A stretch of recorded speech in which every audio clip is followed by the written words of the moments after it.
naman akla. Narito tayo ngayon upang matunghayan ang napakainit, nagbabaga at talaga namang usap-usapan at maraming pinakainaabangan na issue ni Ate Erica. Kinwento nga rin dito ni Kalingap Val Santos Matubang na ayon sa kanyang napakinggan ay wala dawng hawak na pera ang tita nila Ate Erica na galing sa Kalingap at sa mga tumutulong sa kanila. Ang pera daw na natatanggap ni Ate Erica ay dumediretso daw sa kanyang ate at ni Singkong Duling daw ay wala daw silang binibigay at tinutulong sa kanilang pamilya dati. Salamat. Love you. Tiguang na daw po, 59. Nailami na. Nailami. Sige lang po, pagka madyan kami sa Iloilo, mapunta ka mo.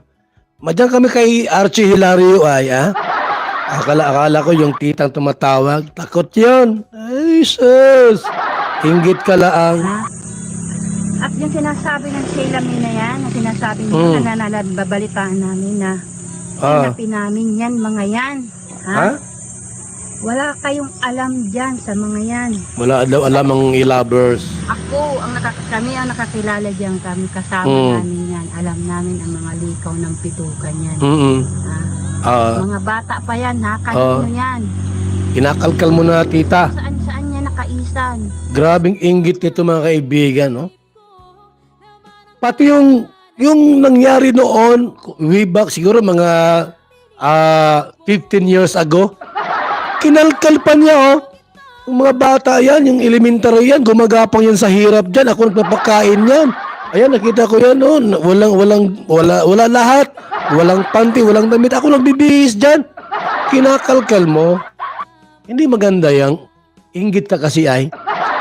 Dahil yung pamangkin mo, maitsura, ikaw wala. Sa akin. Mag-graduate yan ng grade 6. Sino ang nag-intindi dyan? Grabe naman. Sinusumbatan mo yung mga pamangkin mo? Bakit na? Hindi magandang ugali yan, di ba?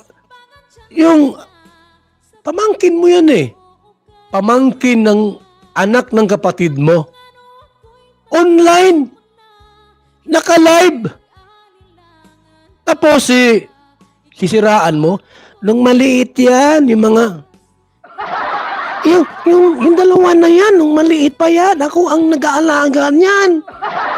Wala pa mga panty yan. Pinapantihan ko yan. Pinapakain ko. Tapos ngayon, ibubulgar mo sa mga tao na ganoon sila. Huwag naman ganyan, tita.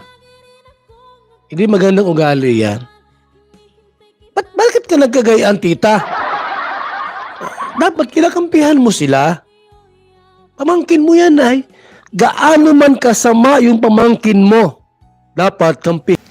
Sa pagpapatuloy pa nga, ikinumpara ni Kalingap Val Santos Matubang si Ate Erica kay Viancy.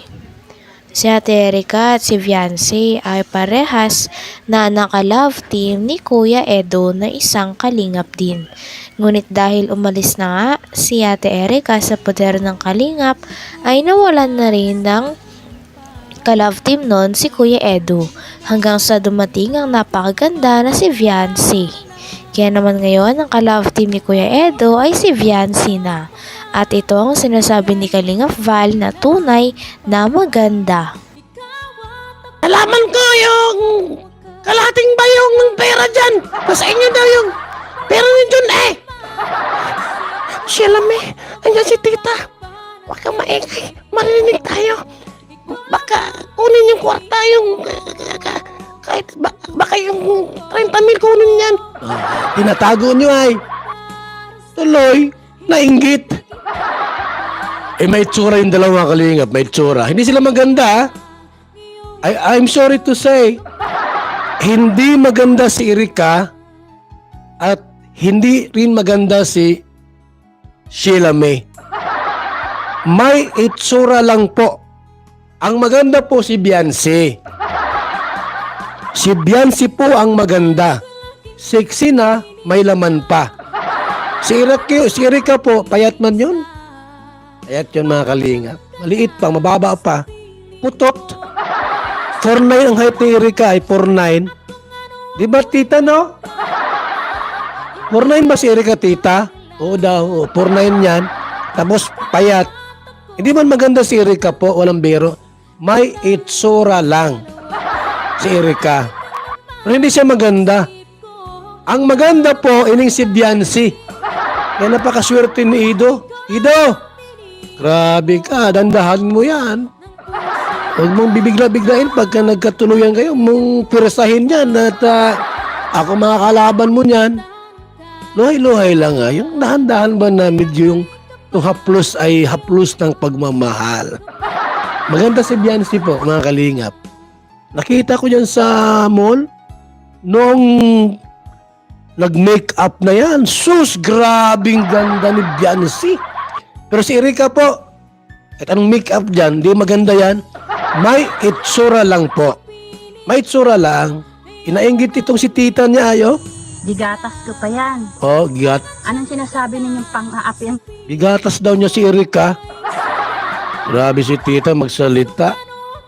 Sinusumbat mo yung gawa mo sa kanila? Ginagawa ko dyan sa mga yan. Tao. Sa mga batang yan. Oh, sinusumbat niya. Puro mga kabutugan na lang ang mga ginagarawa. Butog daw mga sinungaling. Grabe. Ang pira ni John naging tinurubuan na ng tungay. Noon daw pong Kasalukuyan nga muling pinag-uusapan ni Kalinga Val Santos Matubang ang issue kay Ate Erika at sa atin niyang si Sheila May laban sa kanilang tita.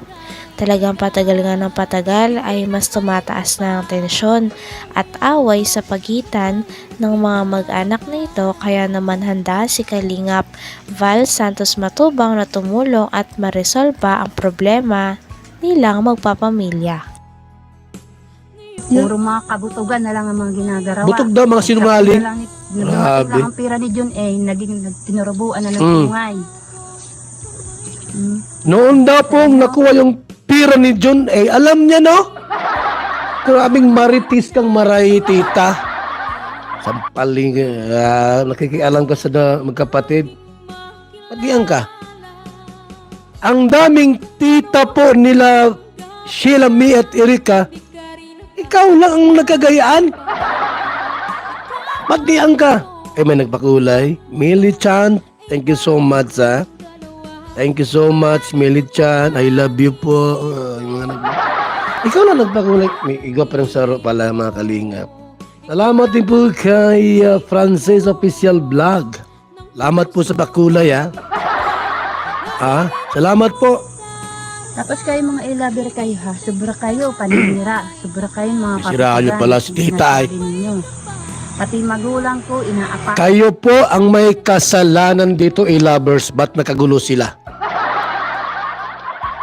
Hindi kayo marunong bumasa, palpak kayo.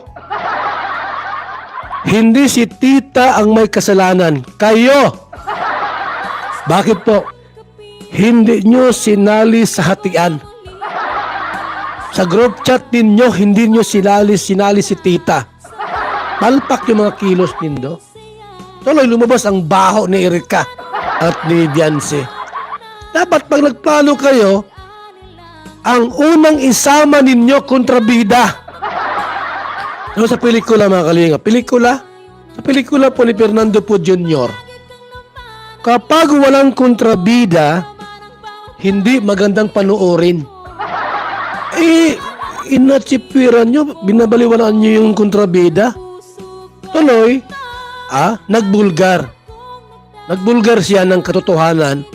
Yung nalaman niya po, mga sikretong bagay. Binulgar niya. May part 2 pa daw yan. Tita!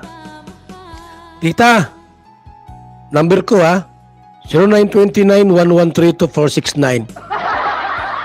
Sa akin ka mag-reveal. Sa akin mo lahat sasabihin. Huwag kay kapit. Hanggang dito na lamang muna ang ating napakainit, nagbabaga, pinakainaabangan at usap-usapan na latest issue ni Ate Erika. Maraming salamat sa inyong panonood. Hanggang sa muli. Bye!